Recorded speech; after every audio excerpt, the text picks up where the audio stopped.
Assalamualaikum warahmatullahi wabarakatuh. Halo teman-teman, welcome back to my channel Rahmatul Hidayah. Nah teman-teman, pada vlog saya kali ini saya akan kembali membahas mengenai kitab Tanghul Qaul. Nah untuk vlog saya bulan ini saya akan membahas kitab Tanghul Qaul, yaitu pada bab yang ke-32, yaitu mengenai keutamaan daripada tawadu. Sebelumnya pasti teman-teman sudah tidak asing mendengar kata tawadu. Nah, tawadu sendiri itu artinya merupakan rendah hati atau tidak sombong. Tawadu itu artinya rendah hati, bukan rendah diri. Kalau rendah hati itu artinya dia itu tidak mau dianggap tinggi, tapi dia itu selalu menjaga dirinya agar dia itu selalu sederhana, tidak sombong dan lain sebagainya, seperti itu. Nah kemudian jadi dalam di kitab Tanghul Qaul ini dijelaskan pada bab ke-32 mengenai beberapa keutamaan dari tawadu. Nah sebelumnya ada sedikit cerita mengenai seorang sahabat yang dia itu merupakan seorang sahabat yang tawadu pada zaman Rasulullah SAW.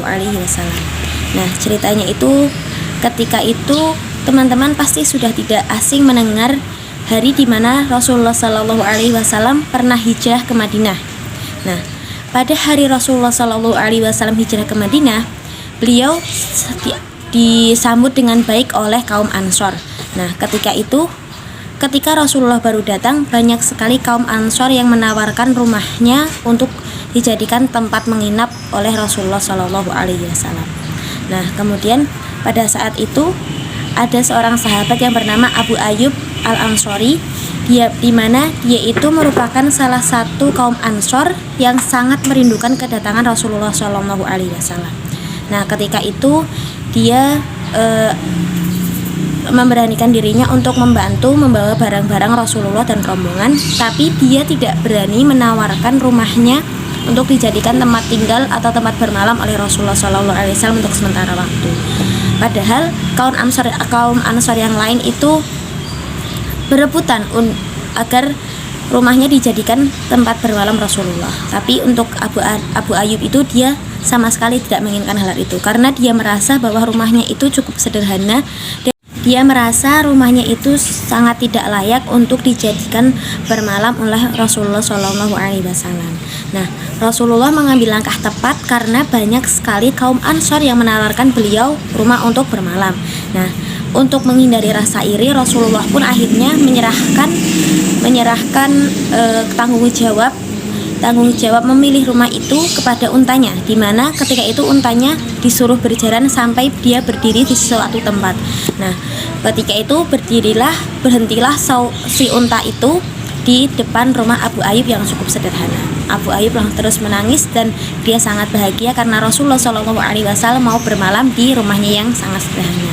Nah, dari contoh Abu Ayyub Al-Ansori itu, dia itu punya rasa rendah hati. Dia itu punya rasa rendah hati untuk tidak menawarkan rumahnya kepada Rasulullah SAW, walaupun dikata bahwa rumahnya itu cukup baik dan cukup layak untuk Rasulullah. Dia merasa rendah hati karena dia merasa rumahnya itu tidak layak untuk Rasulullah SAW. Nah, jadi teman-teman, sekarang saya akan membahas mengenai keutamaan orang yang rendah hati. Nah, jadi dalam kitab Tanghul Qaul ini ada beberapa hadis yang mengenai keutamaan orang yang tawadu yang telah disabdakan oleh Rasulullah SAW. Yang pertama, qala Nabi SAW, dawuh sapa Nabi Muhammad SAW, "Mang tawaddu'a, barang sapa wong tawadu sapa Allahu ing Allah, rafa'ahu Allahu, ngangkat sapa Allah, wa mang takabbara ora sapa wong kang sombong, wa tu'ahu nurunake sapa man Allahu, nurunake man Allahu sapa Allah Subhanahu wa taala."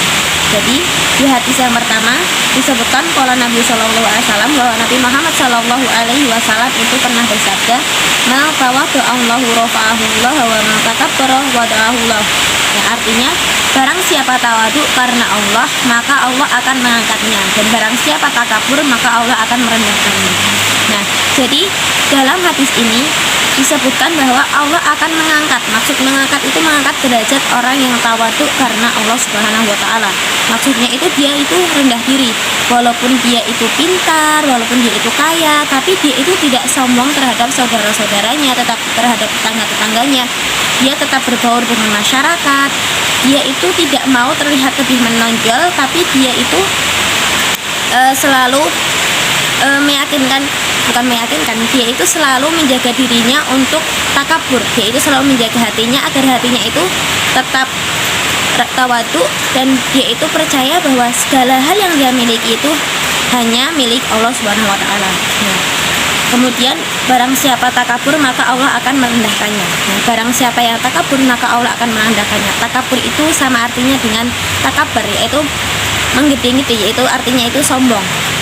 Nah, orang sombong itu pasti akan lebih sering dijauhi oleh tetangga-tetangganya. Misalkan dia kaya, dia pintar, dia akan menyombong-nyombongkan, wah aku kaya nih, wah aku pintar nih. Rasa yang seperti itu, dia itu merasa bahwa dirinya lah yang lebih baik, padahal semua hal yang dia miliki itu karena kehendak Allah Subhanahu wa taala. Nah, jadi teman-teman, dalam hadis ini kita pasti sudah bisa mengambil sedikit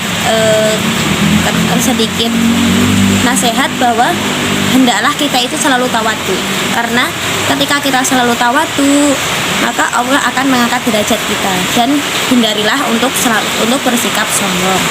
Nah, untuk kemudian hadis yang kedua, qala sallallahu alaihi wasallam, dawuh sapa Nabi Muhammad sallallahu alaihi wasallam, ma min adami, barang sapa wonge saking Bani Adam, illa wa fi ra'sihi, angin saking ing dalam sirahe Bani Adam, silsilatani, loro rantai.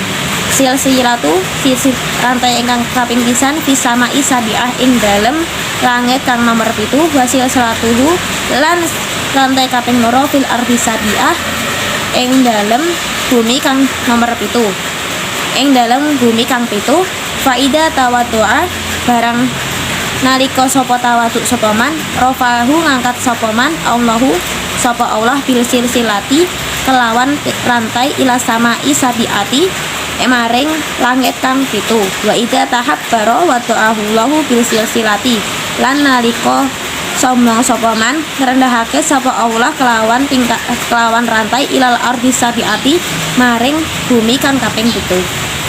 Jadi pada hadis yang kedua ini Rasulullah Shallallahu Alaihi Wasallam bersabda, qala Nabi Shallallahu Alaihi Wasallam, ma min adami illa wa fi ra'sihi silsilatani, silsilatu fis sama'i sabiati wa silsilatu fil ardi sabiati, fa idza tawadda'a rafahu Allahu bis silsilati ila sama'i sabiati, fa idza takabbara wadahu Allahu bis silsilati ilal ardi sabiati.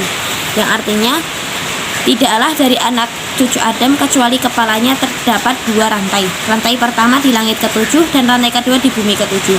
Maka apabila dia tawaduk, maka Allah mengangkatnya ke lantai ke-7, ke langit ke-7, dan jika dia takabur maka Allah merendahkannya hingga bumi ke-7.